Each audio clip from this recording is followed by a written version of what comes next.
Chicago Cubs. News today. Chicago fan, we need to talk about what's happening with the Cubs. What's up, everyone? This is Jake Reynolds, and honestly, I haven't been able to stop thinking about this since yesterday. We lost Cade Horton, the young arm we had so much faith in, and now the front office is targeting a guy who could completely change the rotation. A real all-star. And the best part, this trade makes sense for both sides. So let's break it all down right now. The name circulating behind the scenes in the market is Luis Severino. That's right, two-time all-star, former Cy Young contender, and now the leading option to fill the hole left by Cade Horton in the Cubs rotation. The proposal is out there, and fans in Chicago aren't sleeping on this. And you know what stands out in this story? Severino isn't happy in Oakland. He's already signaled that he wants out. A guy with his resume, playing for a rebuilding team, out of the spotlight. It makes total sense that he'd want to be somewhere else. And that somewhere else could be the friendly confines. That detail changes everything in the dynamics of this deal. Here's what happened. Cade Horton, the young arm we were counting on this season, was diagnosed with a UCL injury and will need surgery. Season over. It's a serious blow, because Horton was seen as a key piece of the future rotation.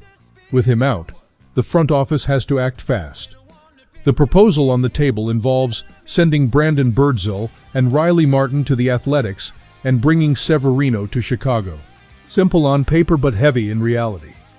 The Cubs are in contender mode right now.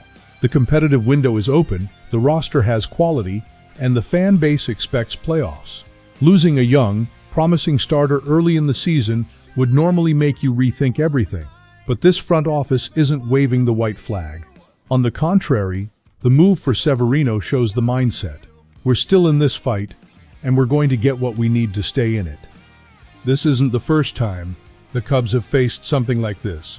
Anyone who's followed the team over the past few years knows that dealing with rotation injuries has become almost a painful routine. And every time it happens, the same question comes up. Will the team respond or shrink? Recent history shows that when the front office acts smartly in these moments, the team responds. The question is whether this specific deal has the right balance of risk and reward. And you, fan, what do you think about this? Seriously, take a second and think with me.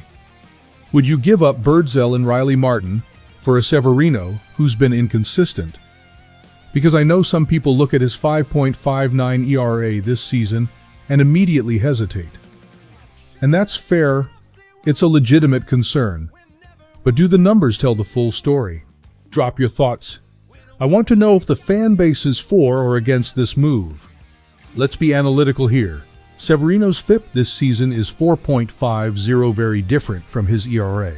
That suggests he's been a bit unlucky, not necessarily bad. Last year, in MLB ballparks outside of Oakland, he went 6-2 with a 3.04 ERA.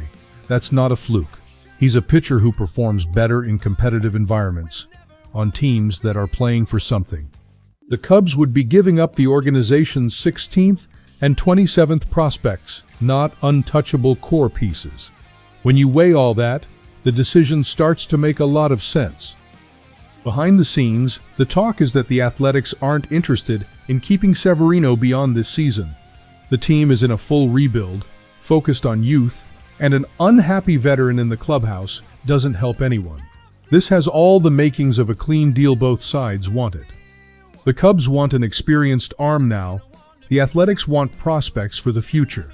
It's the kind of trade where, when the window opens like this, you have to walk through it before it closes.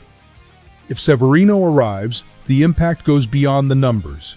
A veteran pitcher, a former all-star, someone who's been through playoff pressure, that brings something to the clubhouse you won't find on any spreadsheet.